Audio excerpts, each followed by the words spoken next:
Praise lord. యూట్యూబ్లో మన channel చూసిన ప్రతి ఒక్కరికి యేసుక్రీస్తు నామంలో శుభములు తెలుపుకుంటున్నాను. ఈరోజు మనం ధ్యానించుకోబోయే అంశము నీ భారము దేవునిపై మోపు.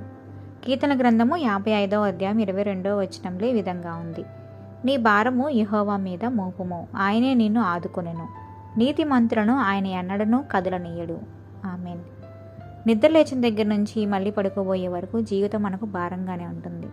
రోజు ఏడ్చుకుంటూ తమ బ్రతుకును భారంగా ఏడ్చుకుంటూ అసలు పుట్టకుండా ఉంటే బాగుండని తమను తామే తిట్టుకుంటారు. మనుషులు శారీరకంగా మానసికంగా రెండు రకాల భారాలు మోస్తుంటారు.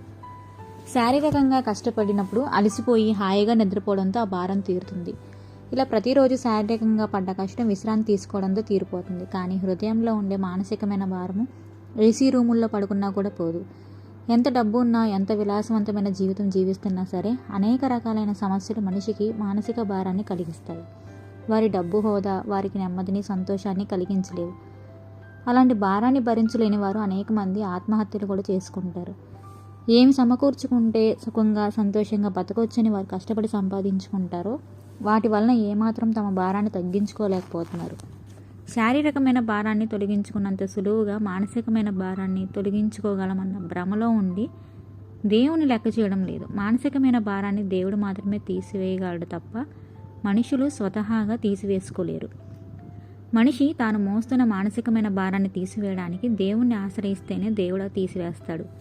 మనిషికి దేవుడిచ్చే ప్రాధాన్యతని మనిషి గుర్తించకుండా తన పూర్తి జీవితాన్ని తానే నడిపించుకోగలననే అపోహతో దేవునికి తన జీవితం మీద ఏమాత్రం అజమాయిషీ ఇవ్వడం లేదు. తనకు కావలసినవన్నీ సమకూర్చుకునే పనిలో నిమగ్నమైపోయి తన జీవితాన్ని భారంగా నడిపించుకుంటూ దేవుడు మనిషికి ఇచ్చిన స్వేచ్ఛను దుర్వినియోగం చేస్తున్నాడు.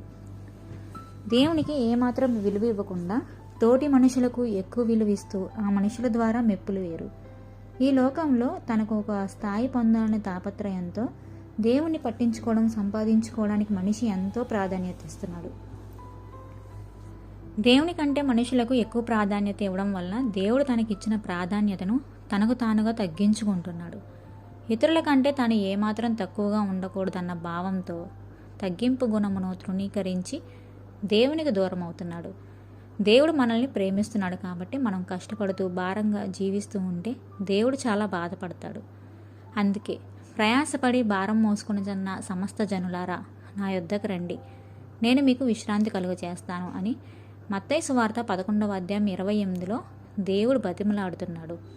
నీ భారం తొలగించి నీ జీవితానికి విశ్రాంతి కలుగు చేస్తాను రండి అని యేసు పిలుస్తున్నారు.